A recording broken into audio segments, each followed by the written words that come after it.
you saw the difference in the California electoral map, right? Yeah, in the difference between 2020 and 2024, how many different counties went red that were blue historically. So let's break down the problems with LA and what could be done to fix it. What do you see as like the primary issues of LA right now? Well, you got a homeless problem that continues to grow. So let's talk about that. Okay, 70,000 people in LA County. One of the things we've covered on that is it's at least 70,000. I mean, I don't know if they have a real accurate count.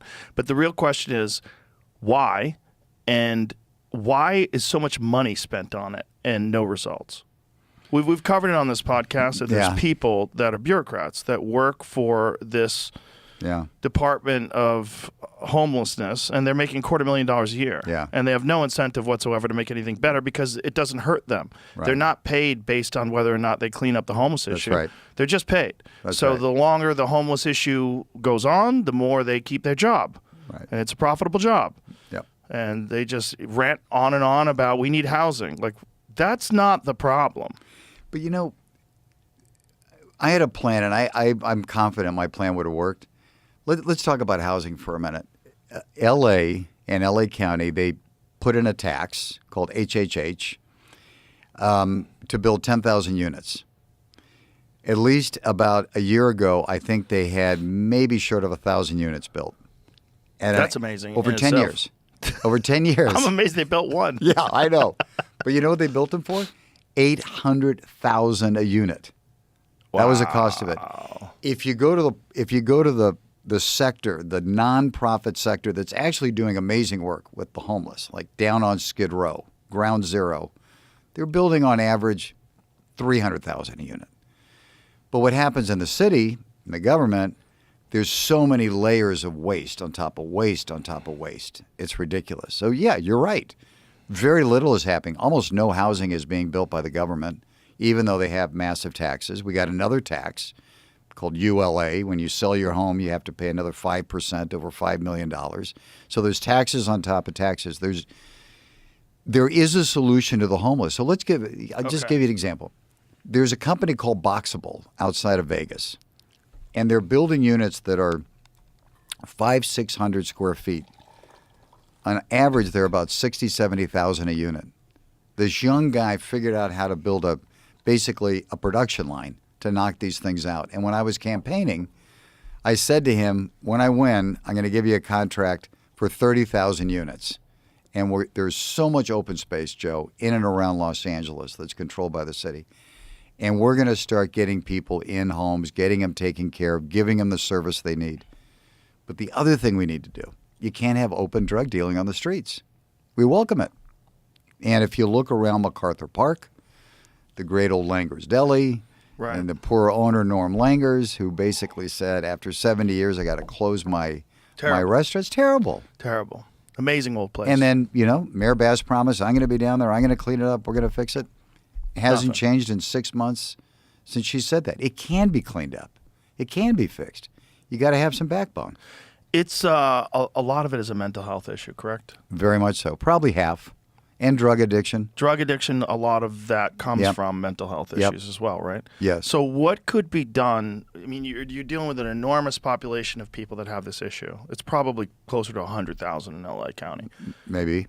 That's the high estimates, right?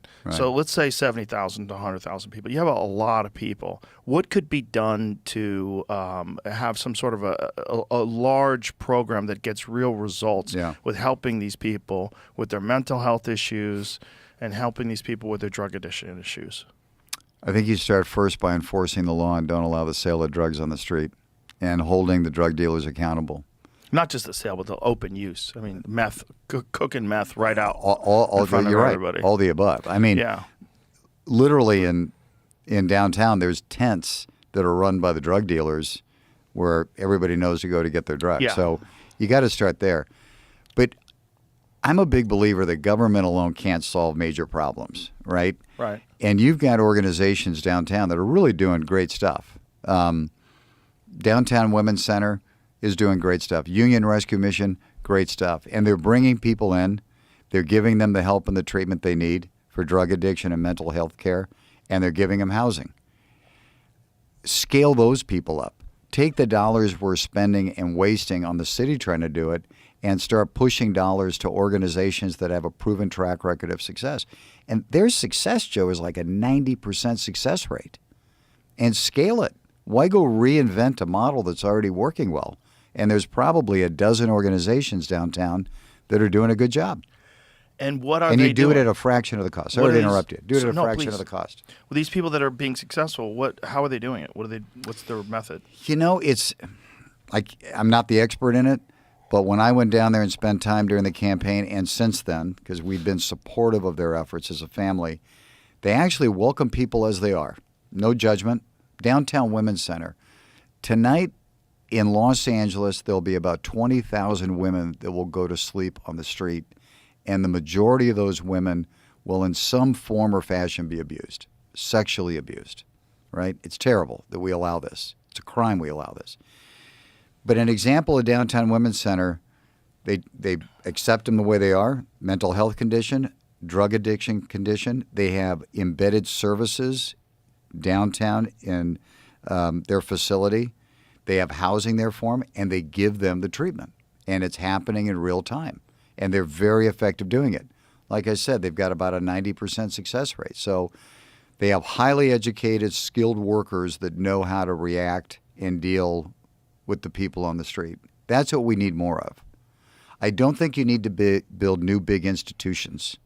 What I do think you need to do is cut all the red tape, start building quickly, funding these organizations, and fund them quickly. If you talk to Downtown Women's Center, it will take them an average of 6 years to build new housing. 6 years. That's crazy. It's crazy. And it's in Skid Row. It's not like you're building in a sensitive environmental area. Right. Right? Right. Give the damn permits and say go. I first encountered Skid Row when we used to film Fear Factor downtown. Oh. And yeah. I'd heard of it. I had no idea. And we were driving. We had done a bunch of the Fear Factor stunts in abandoned buildings. You know, it makes a good backdrops. Sure. Creepy. And when I went there, one time I took a wrong turn, and I went like right into the meat of everything. And I was like, this is insanity. And this was 2004, 2003. So this is 20 years ago, 22 years ago. And even back then it was bananas.